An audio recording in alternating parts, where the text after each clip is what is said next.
Whenever he needs space, give it to him. Men need space to replenish. It is not always that we have to be around him. There are moments that he needs to be alone with his own thoughts. In the midst of societal pressure and the silent battles that men face, the need for a partner who embodies peace is not just a desire, but it is a necessity. Because, my dear, believe you me, our men go through a lot. Just that we women, we like talking. And so most of the times we are able to express what we are going through.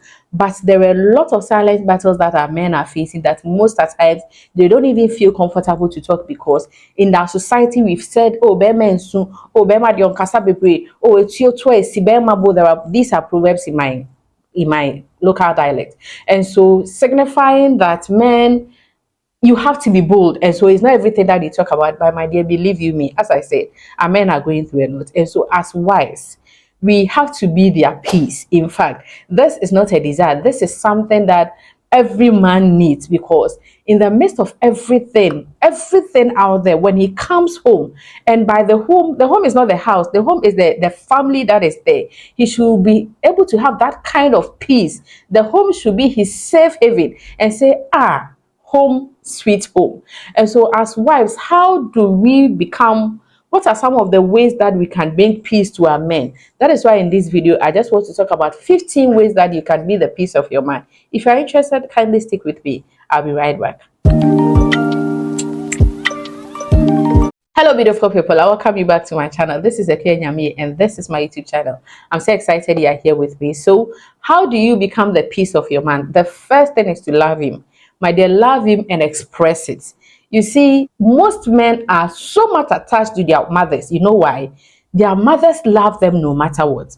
They know that after everything, their mothers got their back. If a man goes outside and then he murders someone, when he comes home and then he tells his mommy, I've murdered someone, the first question the mother will ask is that, did anybody see you? It's not that the mother wants to endorse the bad thing that the son did, but then she wants to be there for him. She will not be judgmental at that time, but she wants to protect the son. She loves him no matter what. And that is how wives we are also supposed to be. Because when you marry your husband and your husband is so much still attached to his mother, you are going to complain, hey, I'm your wife now, I'm building a family with you now, why are you so much attached to his mother? Are you really sure that that's kind of love that a mother is able to provide for him? Even though you can't provide the same thing, but then you will do your best. Love him, express it to him, be his cheerleader. Let him know that you've got his back. Please. And the second thing is respect. God, in his own wisdom, knows that men need respect and women need love. That is why he said that we should submit to them and they should love us. That doesn't mean that they shouldn't also respect us, no. But men see respect from a different perspective. And so when every man wants to get married, he will say, I want a woman who respects me. I want a woman who will submit to me. When you listen to a man complain about his marriage, most of them are, she doesn't respect me. And so if you really want to be his peace, the next thing that you can do is to respect him. You should appreciate him. My dear, appreciate him for every little thing he does. When you appreciate him for the little things, it motivates him to do more. When you don't see the good things that he's doing, but you are always complaining, you are always focused on the things that he's not doing, it makes him feel that, is it that everything that I'm doing, she's not seeing, or she just doesn't appreciate? Whatever little thing that he does, please appreciate him. And then never look down on him. People are watching, but you may not even get to notice. Hold him in a very high esteem. Never give up. Don't let others see, even if he is down. When things are not going well, that is not the time you should let everybody know that. When a man provides for the house and then something happens, maybe he loses his job and a woman has to come in and provide for 3 months, everybody will hear, I'm even the one doing everything, I'm even tired, I'm doing this, I'm doing that. My dear, no. If everybody will look down on your man, never look down on your man. Hold him in high esteem so that the people outside will also hold him in high esteem. Marry your husband in such a way that when he goes outside and somebody does something to him, he will be there and say, me, my wife Ekia would never do this thing. Go and look at a woman that I have in the house. Even her, she would never talk to me the way you are talking to me. Please never look down on him. The next thing is that resist the urge to talk back at him when he's angry. You see, when someone is angry, he wants to pour his heart out. And I know that when your husband respects you, though he's angry, he's not going to abuse you verbally. But when he's angry, resist the edge, because women, we also want to talk. We also want to express ourselves. We want him to know that no, that is not the case. No, at that time, no. Hold on, let him talk. When he finish, at the right time, when things are over, then you sit down, you talk maturely.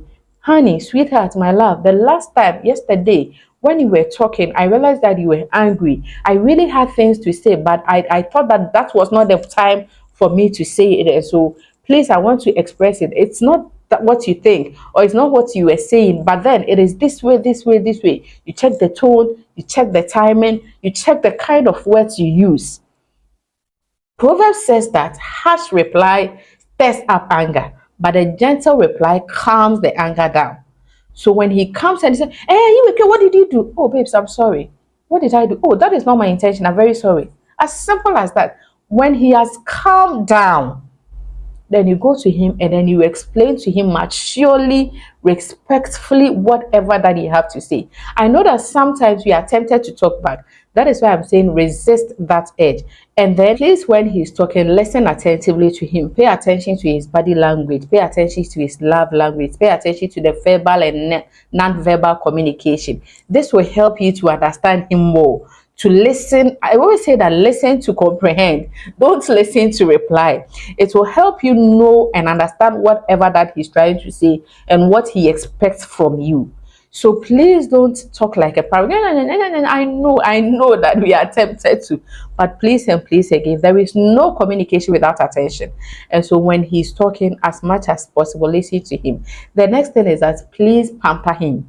There have been many instances where I talk to ladies and I tell them that when your husband comes back from work, serve him, sit down with him, pamper him, have a chat with him even as he eats. And they are going like, Auntie, that he will feel pampered. If he feel pampered, he's your husband. Let him feel pampered. Treat him in such a way that when you are not there, he will miss you. When even he tell you are going for a conference or a meeting for 2, 3 days, if my wife is here, there have been many instances that my husband has said when I travel, he doesn't eat. Because maybe the way I'll serve his food, the way I'll go and ask you what will you eat, the way if I'm not there, maybe nobody can do that for him. And so pamper him, let him feel loved. Who told you that men don't want to feel loved? Let him pamper him, okay? He's yours, he's your husband. So that even when he's outside, he will try as much as possible and run to come home. Most men have taken best workers at workplace, not because they are hard working, but because there's no peace at home. So please and please again, praise him if you have to. In fact, for no reason, praise him and pamper him. Sometimes you have to surprise him with gifts. And then please make sweet and passionate love to him when he needs it. You see, sex nowadays is not only the missionary position. Oh, I've said it. Sex is a very great need for most men. And these young ladies, my dear, you would not believe what they can do. The 90s and the 2000s.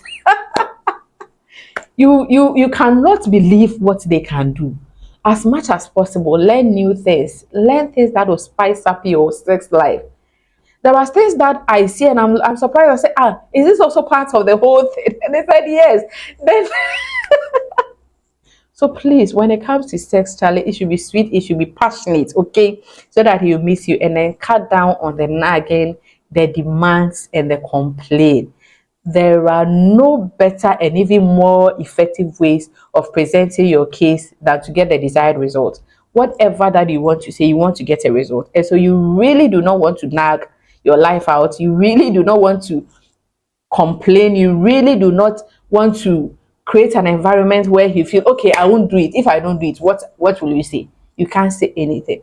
So as much as possible, please cut down on the nagging, cut down on the demands, cut down on the complaints. If you do everything right, there are surprises that he's going to give you that you are going to be surprised yourself. And then please try to feed his ego. Don't bruise it. Every man has an ego. And so don't play with their ego. Let him feel that he's the man. Let him feel that he's the king. Don't take him for granted. So far as he has decided to love you, he has decided to papa, he has decided to be there for you, then you take him for granted. Why are you not doing this or why are you not doing that? I know someone who is decided to help the wife do laundry. And then he traveled, and then the wife stocked the dirty clothes. The wife stored the dirty clothes and waited for him to come back. And he was like, is it because I'm helping? So now if I'm not there, you leave it for me to come. My dear, sometimes familiarity breeds contempt. And so don't be too so familiar that you bruise his ego and you make him feel less of himself. Please feed his ego as a man. And then please try as much as possible to always in the morning greet him. If you can kiss him, kiss him. Good morning, honey. How are you? I hope you slept well. Even though you slept on the same bed, you still have to learn how to do that. An uncle of mine taught me that. I think when I was in high school, junior high school, I stayed with him for a year, and we woke up in the morning and he would say good morning. I was like, but we stayed in the same room. And so he trained me and he became part of me. Every morning, try to greet your husband. And then when he comes back from work, when he comes back from outside, welcome him. Give him a warm welcome. If you have to give him water, give him water. Let him feel like a kid. And then please, whenever he needs space, give it to him. Whenever he needs space, give it to him. Men need space to replenish. It is not always that we have to be around him. There are moments that he needs to be alone with his own thoughts, maybe play video game with his friends, to clear his head, to reason out, to get a solution to a problem. Please, and then to make proper plans for the future. When need be, give him the space and treat him as a king, because he is a king to you. If you want your man to treat you as a queen, please treat him as a king. There is no king without a queen, and I know you know that. So, with regards to that, if you treat him as a king, he's going to adore you and treat you as the queen you are. And then finally, my dear, pray for that special man. Pray for him. Pray for him. Pray for him. Hmm. You have no idea the power of a praying woman. You really, really, really need to pray for him, because whatever happens to him, it will happen to you. Whatever happens to him, it will happen to your kids. So please pray for him. I think by putting all these things into practice, you are really going to be his peace, so that when he's outside, he will run and come home. And then, not that when he's home, he will be trying as much as possible to run and go out. Try these things and let me see if it will bring positive impact into your home. Thank you so much for watching this video to the end. Please ask me any question that you want to ask me in the comment section, and I will gladly answer. If there is anything that you want me to talk about too, don't hesitate to put it there. I will talk about it. Thank you once again, and don't forget to like, to comment, and to share. I'll definitely see you in the next video. Namenka.